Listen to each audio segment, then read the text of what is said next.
বরকল রাঙামাটি জেলার দুর্গম একটি উপজেলার নাম। এদেশের বেশিরভাগ মানুষই বরকলের নাম শোনেনি হয়তো, অথচ বরকলবাসী ১৯৬২ সালেই শুনেছিল কাপ্তাই জলবিদ্যুৎ প্রকল্পের নাম। যেখান থেকে সারা দেশের মানুষ বিদ্যুৎ সুবিধা পেয়েছে, সেখান থেকে পার্শ্ববর্তী বরকলে বিদ্যুৎ যেতে সময় লেগেছে অর্ধ শতাব্দীরও বেশি সময়।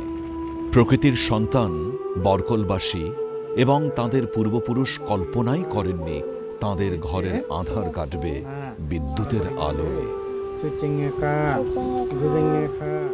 বরকলবাসীর আঁধার ঘুচিয়ে আলোর পথে যাত্রা শুরুর গল্পটা মাননীয় প্রধানমন্ত্রী শেখ হাসিনার হাত ধরে। তবে এ কাজ সহজ ছিল না কখনোই।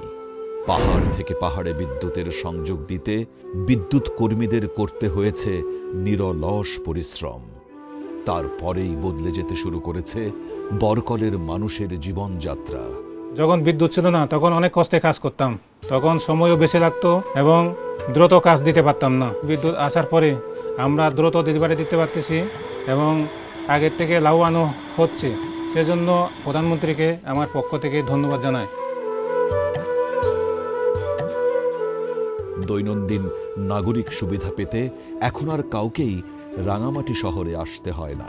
জমি জমা কাগজের জন্য আগে রাঙামাটি যেতে হতো, বিদ্যুৎ আসার পর আমরা বরকলে করতে পারছি। পাহাড়ের চূড়ায় সৃষ্টিকর্তার প্রার্থনা ঘরেও আলো ফুটেছে বিদ্যুতের কল্যাণে।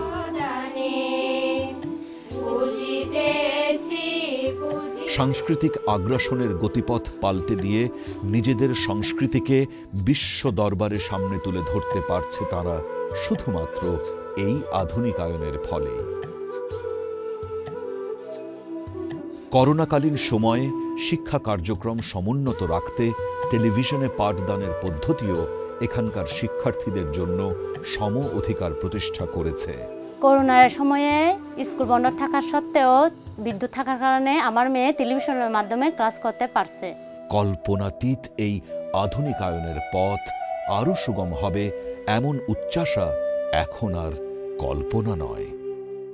আর এই সব কিছুর পেছনে রয়েছে মাননীয় প্রধানমন্ত্রী শেখ হাসিনার দূরদর্শী নেতৃত্ব। দেশ এখন শতভাগ বিদ্যুতায়নের দাঁড় প্রান্তে রয়েছে। সমতল থেকে দুর্গম পাহাড় সব জায়গাতেই পৌঁছে গেছে নিরাপদ জ্বালানি।